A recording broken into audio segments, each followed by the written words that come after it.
Hello, welcome back. I'm Noreen Burke, owner of Call Clutter Fairy Home Organizing, and this is my channel, The Crafty Organizer. I love bringing you different ideas for organizing, DIYs, upcycling, and crafts. Today I want to talk to you because I know so many of you are at home and you're looking to use this time in a productive way. So before you jump into a project, I want to talk about the importance of planning before organizing.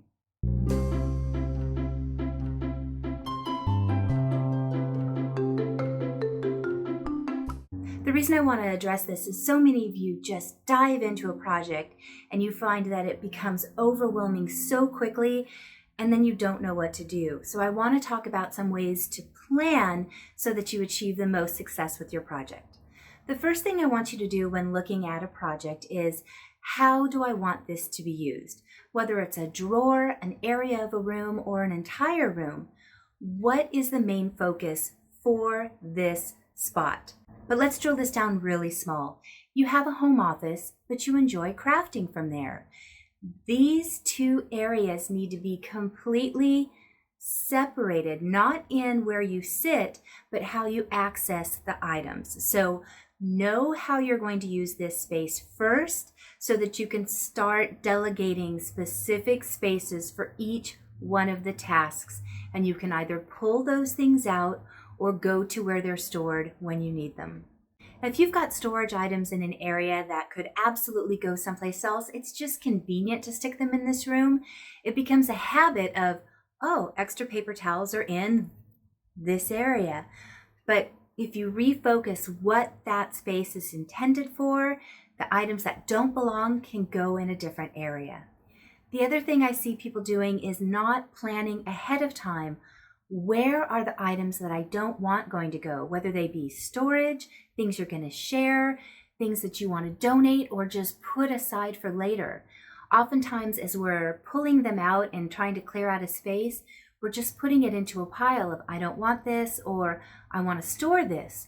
And what that ends up doing is sets you up for a huge project later of all these things that you now need to address. So have bags and boxes set up ahead of time. As you come across items that you already know you don't want, it can go in the appropriate box for donating, giving away, storing for later, or if it's trash. Now, I had done a video before on ways to not declutter, and I call this passive purging.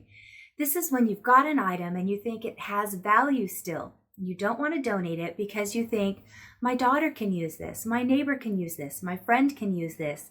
And you put together this box of things to give to someone else. This is bad for two reasons. If you haven't asked the person ahead of time, you are now guilting them into taking these items. And I know you've got something in your house that you're saying, I can't get rid of this because so-and-so gave it to me. Now, this wasn't an item they bought for you or made for you or thoughtfully got just for you. It was an item they had that they didn't want, and now they passive purged it to you, and you now have a sense of obligation to keep it. So do not do this to anyone you care about.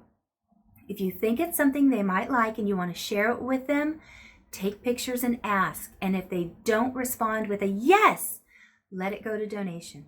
Another thing to be really mindful of before tackling a project is what is not working in this space. So many times we just want to know, I want this to be a laundry room. So we go in and we start organizing things without understanding what isn't working first. You might already have a great system. It's just there's things in there that don't belong. For example, in my desk area, one of the things I'm always struggling with is plugging in a phone so I can upload a video, plugging in my camera so I can upload a video, plugging in a mouse because I need it to edit. And having all of these things that I need to unplug and replug in makes a mess on my desk because I pull them out and then I don't put them away because I'm busy, and now I have clutter on my desk. So, and this is just a silly example, I came up with these little binder clips so that I can have the correct cable attached on the side, and I can easily just plug it into my desk as I need it. Now I don't have to deal with the clutter on my desk. It has a designated place and I can easily access it. So look at your areas and find out what's not working so that you could think of a solution and There's so many great suggestions on YouTube, on Pinterest. Find an idea that clicks with your needs and implement that plan. Okay, if you don't listen to any of my other tips, I beg, please listen to this one. Before you touch a single thing, plan how long you're going to spend on this project. Oftentimes, what overwhelms us the most is we had no idea how long this was going to take, and we didn't put any provisions in for getting drinks, getting snacks, or taking breaks. So if you're looking at organizing a drawer, depending upon how much is really in there, that shouldn't take you more than about 15 minutes to an hour. That's an okay project to tackle in one sitting. But if you're doing a closet or a room, that is a multi-hour project. And before you dive into it, you want to make sure you have things set up. Get yourself a drink so that you're staying hydrated. Have a snack so that your blood sugar doesn't drop and you don't get cranky hungry. I get very hangry, that term of being hungry and angry, and I get the shake. So I have to make sure I have snacks close by. But the bigger one, set that timer so that you can walk away and take breaks. And this also allows you to reassess. Is this project going in the direction I want? Am I getting rid of enough? Give yourself permission to let this be a multi-hour or multi-day project. It's okay to take your time so that you can really set this area up the way that's going to work best for you. So enlisting help. If you can see if there's any friends or family that are socially approved to come and help you, again, please stay safe during this time of COVID. But if you're watching this and we're all better, ask someone to come over to keep you accountable. But also you can delegate certain things to them. So if you get into a closet where it's already overwhelming for you, chances are there's a lot of emotional things in there or things that you've purchased that you just don't know what to do with. Let someone else put likes with likes. They're not making any decisions about where it goes or whether you're keeping it or not. They're just getting all of your scrapbook supplies together.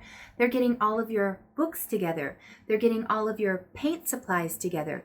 They're getting all of your paperwork together. They're not looking at what it is. They're just putting it into one spot so that it's easier for you to make the decisions and drill down those categories afterwards. So enlist help and delegate. All right, I've already said this one, but it's so important I want to re-mention it. Set that timer. Setting the timer does a couple of things. It gives you kind of this mindset ahead of time that I only have to do this for a half an hour, and then you get to walk away and take a break.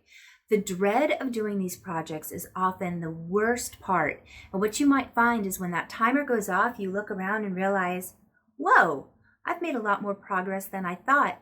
And this will give you that catalyst to get through the rest of the project. The other thing it will do is let you walk away and get a fresh sense so that when you come back after a 10 or 15 minute break, you're renewed to go to the next segment of that project. If you watched my garage series where I went through and organized my whole garage, you already know that this is one that I do often, and that is don't be afraid to readjust your plans as you're going through the project. As you're getting through, the thing that you might have thought you wanted to focus on in the beginning has changed directions, because once you got into your craft room or your office, you realized, whoa, I didn't realize I had so much of this. And it's something I want to have in that area. So you'll need to readjust your plan. Be fluid. This will allow for a lot more fun and flexibility as you're doing your project. If you're super rigid, you're going to be disappointed with the results. So adjust your plans, go with the flow, and the most important thing that I always say is this area only has to work for you and your family. So make sure you're setting up something that works. Thank you so much for watching today's video. I love doing these organizing tips. It's definitely my biggest passion in life. So leave me a comment below if there's a video specifically on an organizing need that you have. I'm so excited to get these tips out to you. In the meantime, please make sure you hit like and subscribe, and I will see you in 2 days. Bye.